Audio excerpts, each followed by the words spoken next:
How's it going, everybody? It's a beautiful day out right now, so I'm outside working on a set of fuel B trains. The guy had an issue there where the tail lights weren't working on the trailer. I looked at this on Friday, but unfortunately, due to the rain, I had to call it a day and wait until today to try and diagnose the problem.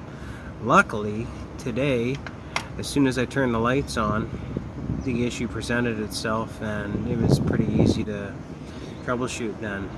So basically what I did today was no tail lights on the pup, so I want to isolate that. Is it the junction box on the pup trailer, or is it the junction box on the lead trailer that's giving us the issue?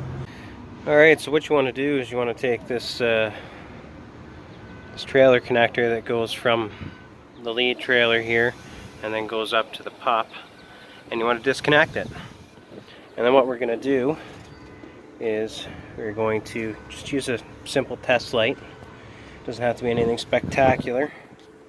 We just want to see that we have voltage there. So this top one here is your ground. This one here will be a marker, and this one here will be a marker. And so, as you can see here, we have power, and we have power. Of course, like I said, this is a ground. This is your auxiliary. This will either be left signal or right signal. I'm not really sure which one at this point.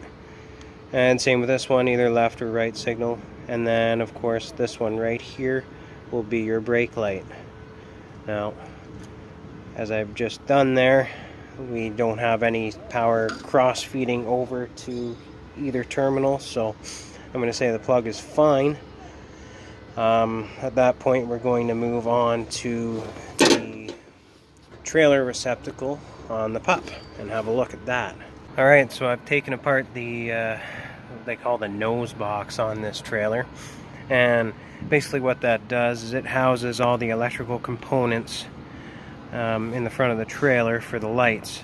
Now the issue, I've already went ahead and replaced them, was the circuit breakers right here. Right, they're 20 amp circuit breakers, and they just basically protect the circuit, exactly what they say they do. If there happens to be a short in one of the tail lights, then it'll trip this circuit breaker and avoid any further damage. I'll show you here just on so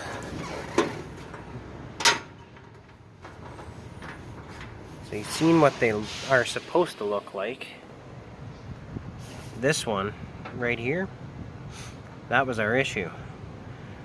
That one there was running the marker lights. As you can see by the wire and how the sheathing is bared off, it looks like we had a bit of a fire inside that junction box. I don't really think that circuit breaker was doing its job.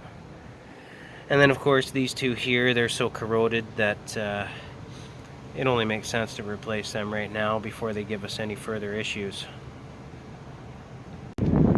Alright, so after all the wiring has been repaired and we have hooked it back up,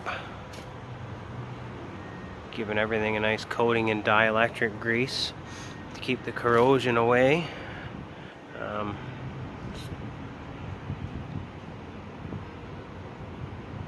Just doing a check here to make sure the lights are working, and as you can see, everything seems to be working just fine.